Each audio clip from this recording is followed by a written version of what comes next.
Hey everybody, welcome back to another episode of the Ripple Effect podcast. Today we have a treat. We have a really exciting guest today. One good buddy of mine. He didn't have a typical route in his college or in his baseball career.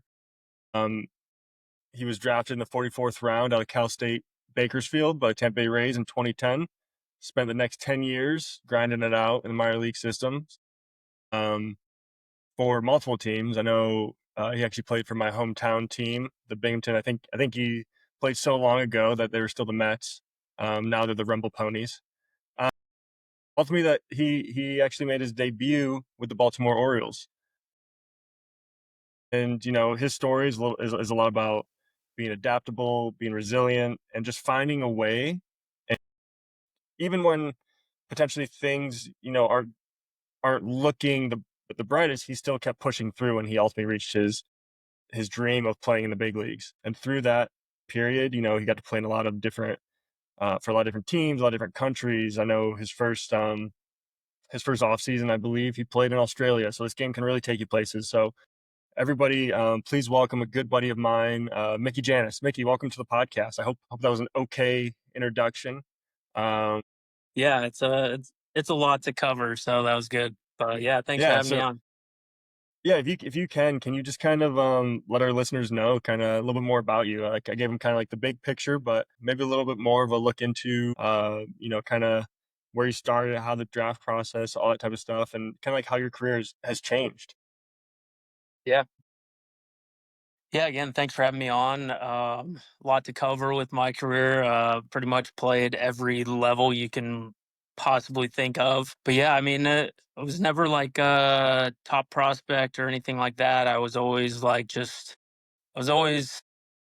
one of the better players, but I was never like regarded as like the top guy on our team. But I think what separated me was my knowledge of the game, just being there every day to be ready to play, no matter if I was a two-way guy through junior college. So I was just like always ready to play, always ready to pitch, no matter where I was.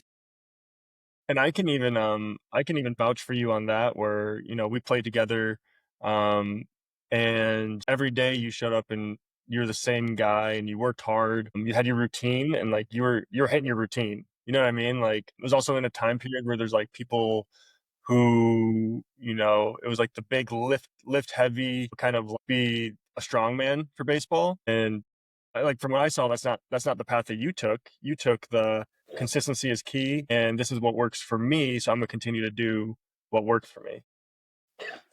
Yeah, and I think from like beginning stage, like I kind of knew that I was gonna have to um like perform at every level. Like no one was gonna look at me like I'm 5'9", 190 pounds when I was playing, and um, No, no they one's are gonna looking at look at me you going like you're like, "Oh, five this nine, guy's." 190 pounds.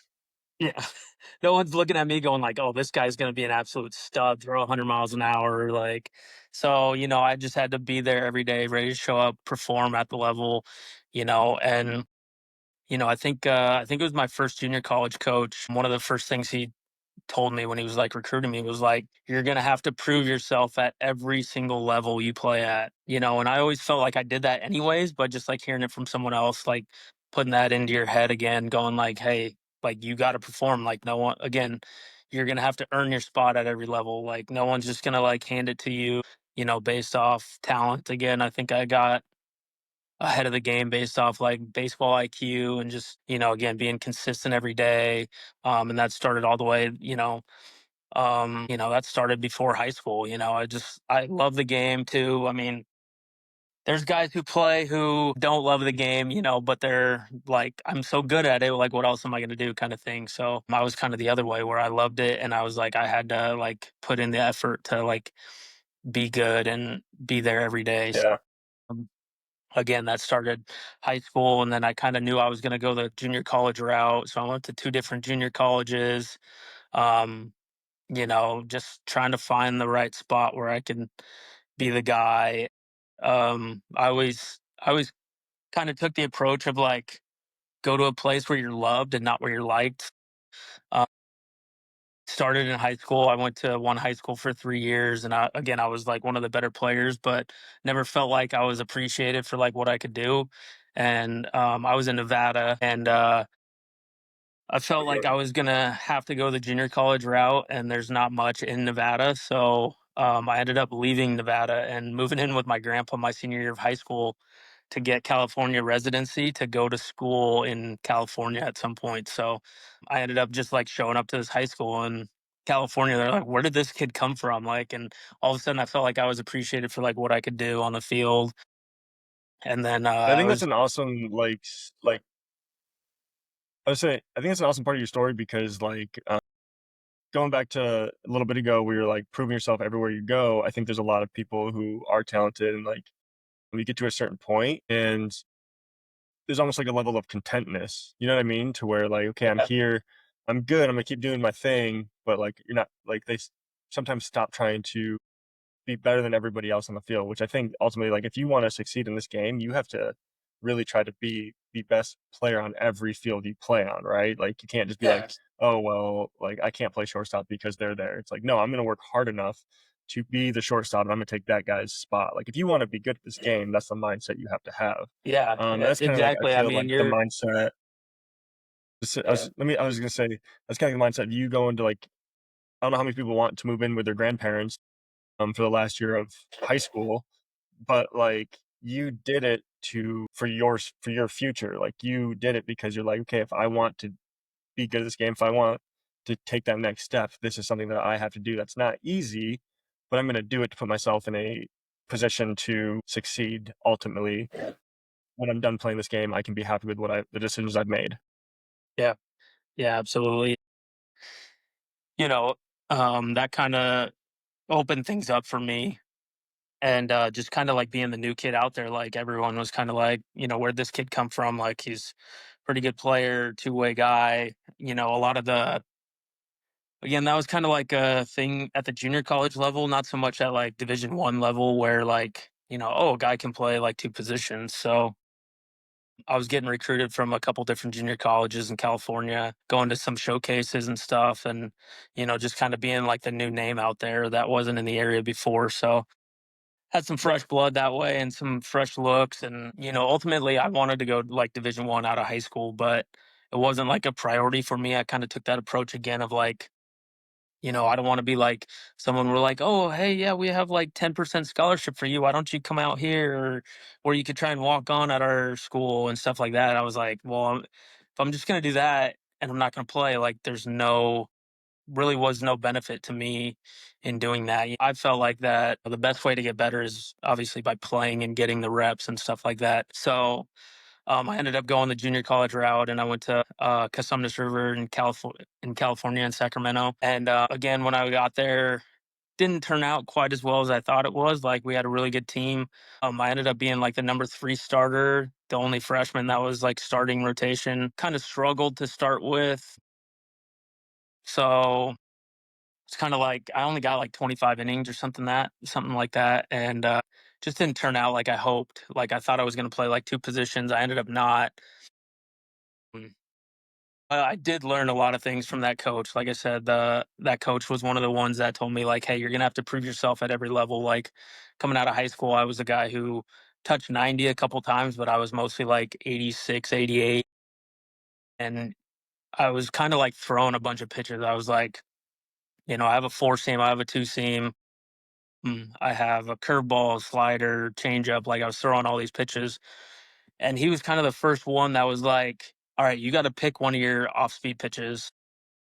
And then he was like, "Your sinker moves a ton." Like, and that was kind of the first time where it was like, "It moves that much, really?" Like, something that like you didn't have analytics back then telling you like, "Oh, your two seam is Uh-huh. moving 19 inches horizontally. Like, why aren't you a sinker ball pitcher or something like that?" Or your sliders like big league grade slider. Like, there's no analytics. It was just basically like him watching from behind home plate and giving me the feedback. So I got rid of my curveball, stuck with my slider. Pretty much got rid of my four seam and stuck with the two seam, mixed in a changeup here and there, and that really kind of took me to the next level, especially going into like summer ball that year. And then I ended up transferring to a different junior college, and it was one that had recruited me out of high school. And I kind of committed to them. And then I ended up like decommitting and going to this other one because one, my cousin played for them and won a junior college championship with them and talked about how great of a coach they were and stuff like that. And then another one was he was going to give me an opportunity to play two ways. Again, that didn't happen. I also had a terrible fall, so it didn't work out as well as I had planned. But it was nice of this coach who I basically decommitted from to like take me back because I think he saw like what I could do to help the team and stuff. And again, I didn't throw as much as I wanted to my freshman year, so made the transfer. And then I really just took off. Ended up being like the closer of the year for like Southern California. Tied the school record with appearances. So, like I said, I didn't care what the score was. I was like ready to play, and I was going like I was the closer. But if the game was tied in the seventh inning, I'd come in the seventh and basically go until we won or lost. There was a couple games out of the bullpen. I'd go 7 innings. That was actually how I got recruited to go to the next level. Was I had two or three different games where I did that. One game Fresno State was at, another game Cal State Bakersfield was at. They were all over me, and and then took that same approach going to D1, talking to Fresno State and Cal State Bakersfield. This was the year Fresno State went on to win the College World Series, so it was like a huge decision, but I made the decision in April when they didn't win or when they were struggling a little bit, and I committed to Cal State Bakersfield, and I was like, Cal State Bakersfield was like, "Hey, you're going to be our guy. We're opening up a new program. We want you to be our number one pitcher." And Fresno State was like, "We really like you. You can earn a spot next year. We might use you in the same role, maybe this or that." And it was just kind of like I didn't really get a good feel out of Fresno State for what they wanted me for the next year, and it actually turned out to hurt my head coach because him and the Fresno State coach were best friends, which I didn't even know this at the time. But one of the assistant coaches told me later that basically when I committed to Cal State Bakersfield, my coach and the Fresno State coach, like didn't talk until after No, the so it's almost College like you World took it. Series. Yeah, It's it was almost like like you he took took it it personally or personal. something. And I think that's what one of the issues was with going to Fresno State was that I was playing for his friend. So I think he just expected me to like, oh yeah, he's gonna play with Fresno, he's gonna play with us, Yeah, and really didn't like go after me like he really wanted me, you know. yeah, Again, I didn't know that at the time, but like looking back at it, I didn't feel like Fresno State like loved what I could do, or Bakersfield was like, we're all about you kind of thing. Again, small school, they were switching from D2 to D1. So in order to do that, they had to create a baseball program. So like on my recruiting trip to Bakersfield, me and one of my teammates went on a recruiting trip and showed up, and they didn't even have the field built yet. So we showed up, and it was like a dirt lot, and they're like, "This is where our field's gonna be," and we're like, "All right, cool." It's just like if you know anything about sweet. Central California, it's just like dead dirt, Yeah, dust. sagebrush, like bushes, and they're like, "Yep, this is where it's gonna be," and we're like, "All right, sweet," and it's like, "I'll go there," Yeah, right. So it was like, Really took a risk again, yeah, like betting on yourself, like okay, and yeah, like these people, obviously, like you're saying, like they show that they truly cared about you, and because of that, like you're willing to take the same risk on them and being like, all right, well, I trust you, and yeah, this will be um this lot will be where I call home for the next couple yeah, of years. So yeah, so you went there, um, you ended up getting drafted, right? So let's go a little bit into. I'm sure that some of our listeners know who you are, like right off the rip. I'm sure they had MLB The Show 21, where um, their Diamond Dynasty had you on it. yep, Um, but let's talk a little bit more. 'Cause you told me about this when we were playing together. Who you were when you got drafted versus like who you became, right? yeah, Um, let's dive into that just a little bit if you can, and the reasons why that happened, like what caused the change and what stuff like that. yeah. Yeah, so I mean, going into my senior year, I didn't have a very good junior year at Bakersfield. I had some good games, some bad games. I was inconsistent velocity. It was like my first year being like a starting pitcher again. So I just kind of,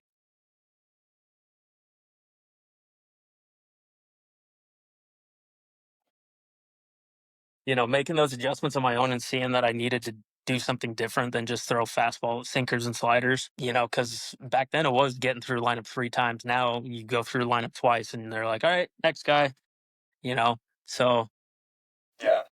that made a huge difference. Cutter, changeup. And then when I got to pro ball, because I wasn't throwing the 5, 6, 7 innings, I didn't really throw that changeup anymore.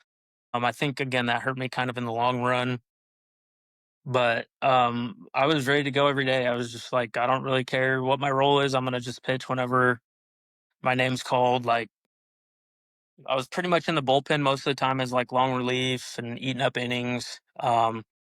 But just to give you an example, like there was one day where it was 10 minutes before game time and the coaches weren't out yet and they're trying to decide like what to do. It was probably more like a half hour because the starter hadn't started throwing yet. All of a sudden I get called in the office and I'm like, what's going on? They're like, hey, so we got a rainstorm that's going to hit. And they're like, we don't want to lose our starter after 1 inning. They're like, do you mind starting? And then the starting pitcher will come in after and finish, go his 5 innings or whatever. I was like, okay, let's go. You know, 20 minutes before game time, they're like, get hot.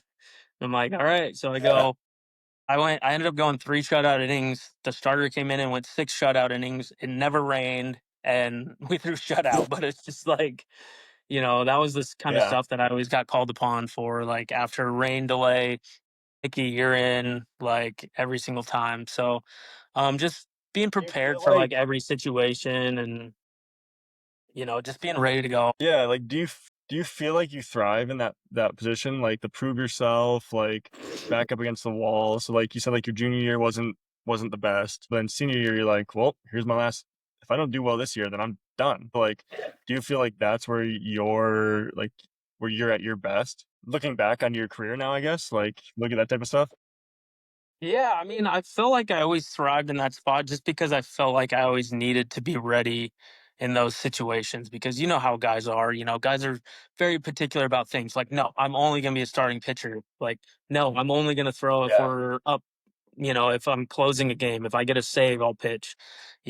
Guys are very particular about situations. And then those are the situations where they fail because in minor league baseball and professional baseball, like you're gonna get called upon when you're not ready. I mean, how many times were, as a bullpen guy, like you were fooling around in the bullpen, and then all of a sudden they're like, "Ryan, get hot," and you're like, "Oh shoot, what's the score? What Yeah. inning is You're it?" like panicking. Yeah. Uh, Yeah. I remember because I closed out a no hitter in Double A, and I didn't know it was a no hitter until I had 2 outs in the ninth, and they made a hitting change, and I looked up to see who the new hitter was, and I was like, holy crap, we haven't given up a hit yet today.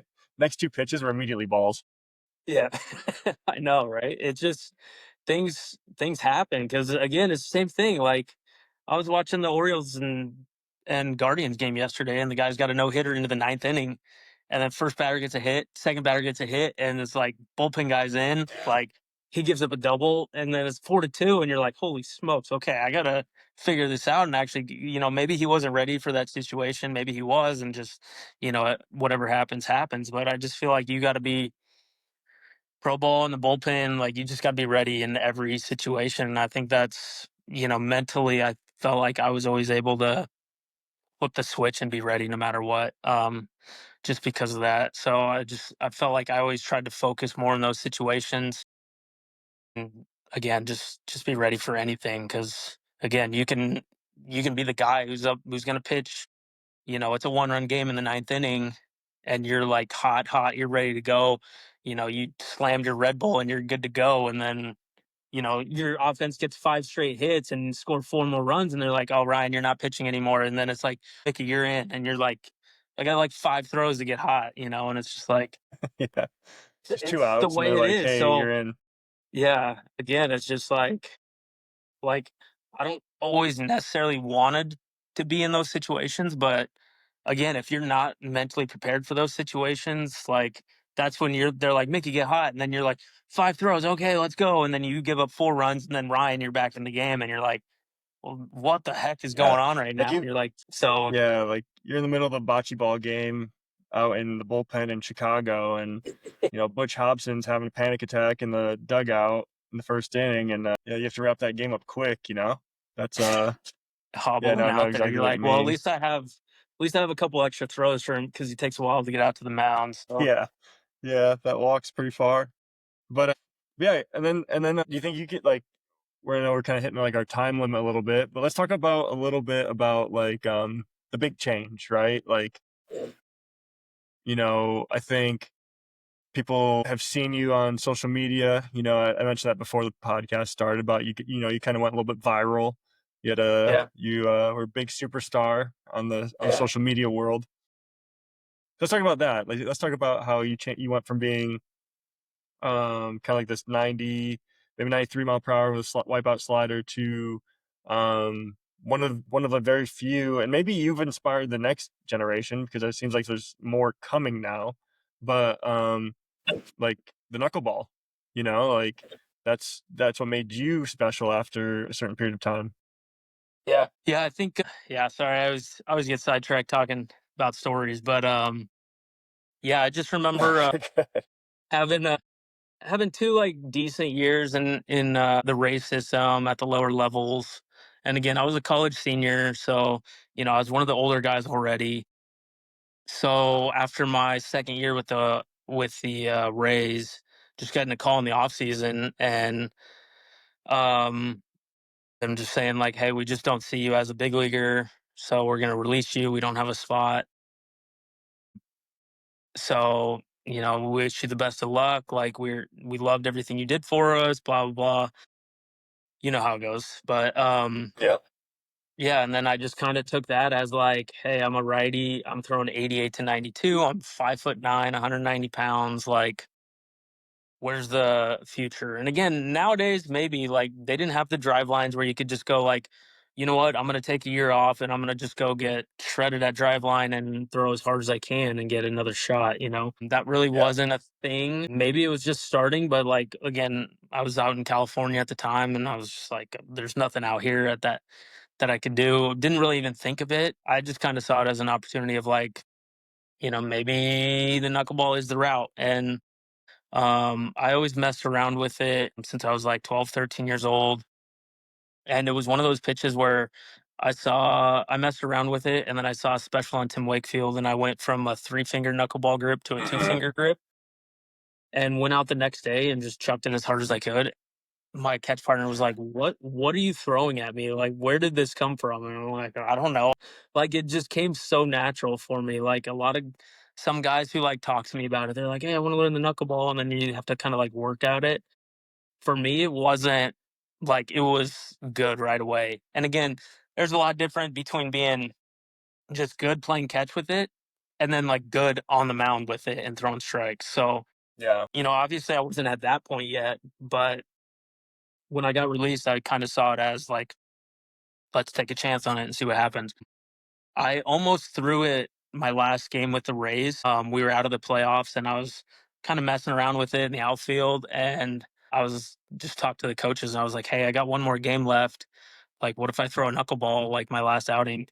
And they're like, is it any good? And then I was just down the line playing catch, and my catch partner was like, "Yeah, throw one, throw one, throw one." And he got down in a catcher squat with no gear on, and he reached to the side to catch it, and it moved in between his glove and his face, and he completely missed it. And I almost like took out a teeth. And the coach looked at me and was like, "Yeah, you could throw No. it." And then going into the last game, I was warming up in the bullpen, and then the pitching coach ran down to the bullpen and was like, "Hey, last game of the season, we just want to end strong. Stick to your normal stuff, no knuckleballs." And then so I was like, everybody was fired up for me to throw it. You know how it is with different stuff. Like somebody's like, oh, knuckleball, like everybody wants to watch it. So I ended up going out to the game, didn't throw it, because again, you're a minor league kid. You're just like, okay, I'll do what the coach says. They know better. Yeah. And probably one of my few regrets in pro ball is not throwing it that night. it is what it is. Later on in the offseason, get released, and you're like, gosh, why didn't I throw it that night? Like, it made no difference that one game. But, if they saw me throw it, Yeah. maybe would have opened up something with them. But, it is what it is. So then I got released, went to Indie Ball, was getting calls like right away because, again, I had like 2 decent years in affiliated ball, and Indie Ball teams love that. They're like, oh, this guy can throw Yeah. strikes, like, take a chance on him. So I got signed and was making basically told them like, "Hey, I'm gonna be a knuckleball pitcher." Like again, at this time, I was going out to the park every day and just throwing 100, 200 balls against the fence, throwing knuckleballs, just trying to figure it out. And went into the season was like, I'm a knuckleball pitcher, and ended up earning the number 3 spot in the rotation for the indie ball team. And then my first 3 games, again, like I said, there's a difference between throwing a good knuckleball playing catch to throwing it 80, 90 times a game, like in the zone, first strike, no spin. So I was very effectively wild. I'd go 3 innings, have 4 walks and give up 2 runs and give up 2 hits. And, it got to the point, indie ball, coaches got to win. Otherwise they're gone. So they basically got to the point Yeah. of like, hey, you had good numbers in the bullpen with the Rays. We're going to move you to the bullpen. So again, finished that year. I was like, got to the point, I'm like, I got to save my job now. So I scrapped the knuckleball, used it when we were up big or something like that, but not much. Ended up, having a decent year as a reliever, just throwing fastball slider again. I was like, again, I'm like, if I want to get another chance, like I'm not trying to be good at indie ball. Like if I want another chance, like the knuckleball is going to give me that opportunity. I took the next year, the manager for that team basically said, if you want to throw the knuckleball, you can go home and throw it. So basically just told me like, no, you're not throwing it for me. Luckily, he That was changed like team. Butch telling you that making a mound visit and telling you to throw more fastballs while you Yeah, were like because I gave pitching up the big one leagues home with your run on knuckleball. a. I gave up one home run, and Butch was like, "Yeah, I think you need more fastballs." Like, okay, Butch, Yeah, you're thanks. like, well, you're like, that's not how this works, Butch. Yeah, but yeah, that's pretty much it. And then the next year, got a new manager for that team, and he was all for it. And that's kind of like where it took off. Like I started getting more confidence with it, throwing more strikes with it. And then I went to Australia that off season.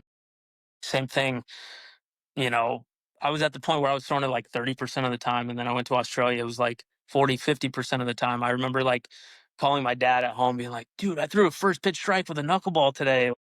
Because that was like the big thing is like you got to be able to throw strikes and keep it in the zone. So, and just knowing that I had a good knuckleball and believing in myself that like, hey, this is going to be what takes me to the next level. Like, might not look good right now, but eventually, like I could see myself pitching in the big leagues with the knuckleball, and that's really why I stuck it out. Just having the confidence that I'm like, I know I'm a good enough pitcher, and I know it's a good enough knuckleball. It's just a matter of like getting the reps and like doing it. And then again, indie ball, you never know if you're Eh, going to get that opportunity. So you're kind of like just going out and doing it. You're not knowing if anybody's watching. So just again, just trusting it and just trying to believe that like you can be the guy that gets signed next. So, yeah, but again, just having the and confidence was like the biggest part for me. I think that's like something like what you just said there is something that a lot of like our guys or like younger guys don't do a great job of. Like everyone now, and like we're working like with high school kids and like kind of even like for our teams, like say like 14, 15 teams that we have now, but like kind of like in that age bracket, maybe like let's say probably starts around like 13 to like 16, and then I think once they get to like be juniors in high school, they start kind of maybe figuring it out a little bit more. But like that commitment to doing something that's going to help you in the long run, right? Like it might not give you instant gratification or instant, like it's a result based business, right? But like it might not Yeah. give you the best results right now, but Yeah. committing to the process is going to help you long term. But like if you're always switching between things like every year or like every week because like, oh, this is what I think means good, right? Versus Yeah. like, this is what is good. This is what is actually good. I think that's like a big thing that sounds like you do a really good job of, or did a good job of, like probably still do, I would assume, with like your decision making. Yeah, so let's wrap it up. Uh, Not like saying like, hey, Mickey, let's wrap it up. Like, what? So let's talk about a little bit like now what you do for future knuckleballers. Like as a wrap up, like what can people do who are interested? I know one of the things, maybe you and Marucci come out and we can maybe have a knuckleball clinic at the facility. I know I've seen you do that before. I think back in Vegas, I think you went. Yeah, yeah. Yeah, so tell me a I little did more. one Tell the with guys, I tell kind of people just partnered a little bit. with yeah, I partnered with Knuckleball Nation on that one. He kind of runs some knuckleball camps, and Vegas is 4 or 5 hour drive for me, so I was kind of talking to him on social media. Does a lot of that, and he was just like, "Hey, you want to come out to like knuckleball camp in Vegas? I do every year." And he does them with Charlie Huff, and obviously Charlie Huff played 24 years in the big leagues throwing a knuckleball, and I think that's what kind of made me different. Is like that's when kind of R.A. Dickey was taking over too, so I kind of threw a knuckleball just as hard as him, and that's kind of like where got the inspiration of like he can do it. Somebody's believing in him, maybe somebody will take a chance on me doing it. So, Yeah, but anyway, so like, Charlie Huff threw it about 65 miles an hour. He's more like Tim Wakefield, throwing a little bit slower. So, but yeah, I mean, I try to help out wherever I can with guys. There's a couple pro guys that have reached out to me about throwing it. I've sat down with a couple of them. They haven't had too much success with it consistently. You kind of see spurts here and there where they catch fire and start doing good. But every once in a while, I'll get a text from someone and just be like, "Hey, like I'm trying to throw a knuckleball. You got anything that'll help? Some drills, whatever, things like that." So you kind of, I try to help as much as I can. I didn't really have anyone that guided me along. Everything I did was pretty much on my own. I met with Charlie Huff like one time at the beginning of it, and he was just like, "Yeah, good. Now keep throwing it." Because a lot of times it is just like trial and error and trying to figure out the grip that works and some drills that work. And I had little things here and there that I would do, but just everybody's going to be different still. So we all kind of had a little bit different grip to it. We all threw at different speeds. But yeah, I mean, if there's guys that reach out to me on social media a lot, I try and answer questions or walk them through it, have them send me videos. I'll try and break it down as best I can. There's one guy with the Tigers who I don't know if you played against him in the American Association. We might have been in the Atlantic League by then. Kenny Sirwa, he's with the Tigers now. He's throwing it. There's another guy with the Orioles, a couple other indie ball guys. Obviously, Matt Waldron's doing it with the Padres, but there's not too many of like Waldron. I think threw it like 40% of the time, so still very different from what I did. I was, on a good night, I'd throw it 100% of the time. I remember having one game in Double A with the Rumble Ponies, and it was just on that night, and I threw a complete game and threw it every single pitch, 100% of the time. And my catcher said at one point the count was like 3-2. It was like the seventh inning, and he was like, "Let's go fastball." And he's throwing a knuckleball every single pitch. We gotta throw a knuckleball. I threw a knuckleball, like struck the kid out. And like after that in the dugout, he's like, "Dude, we threw a knuckleball every pitch. There's no way I was gonna throw a fastball there." I'm like, "Yeah, I mean, yeah, because that's another step along the way of like throwing a knuckleball is like throwing it in situations where they think you're gonna throw a fastball because 3-2, like they're like, "Oh, here comes my fastball," and that's when you get beat as a knuckleball pitcher when they're sitting on that fastball and those fastball counts. So if you can't throw it for a strike in those counts, like you really have no chance. And yeah. Like that, your knuckleball has to be your number one. It is your number one. Like it's yeah, not where like your you're throwing, fastball. Yeah, yeah, like you got a perfect game in the ninth inning and it's a 3-2 count, and every guy in the world is gonna knows you're gonna throw a fastball. Like you got to be the guy that's like, I'm gonna throw a knuckleball here, so you better hit it, or like you're either gonna take it for ball four and get on base, or it's gonna be a strikeout looking. So you got to be able to trust it in that situation to just let it rip and just see what yeah, happens. Because, but like I said, that's a lot of advice I give to the kids that try and throw knuckleballs that talk to me like at these events that I go to. Some kids recognize me. They're like, "Hey, wait, were you in MLB The Show?" I was like, "Well, I yeah, was in Major League Baseball first, but they yeah, recognize me from video games, which is still kind of cool when they do." But I had a parent come up to me a couple weeks ago that was like, "Oh, you played like Major League Baseball. Like, what's one piece of advice for like the kids that are trying to like play there?" I just tell them like, you got to have confidence in yourself because if you don't have confidence, like, why would your coach have confidence in you? Why would your parents have confidence in you that you could Yeah. get it done? I mean, I think that's Or even if so much those more people did true it, with the knuckleball. then it doesn't matter. Yeah, it really doesn't. I mean, you know the guys in the minor leagues that have confidence and walk around. You know, even if you don't, sometimes you just got to fake like you do, and Yeah.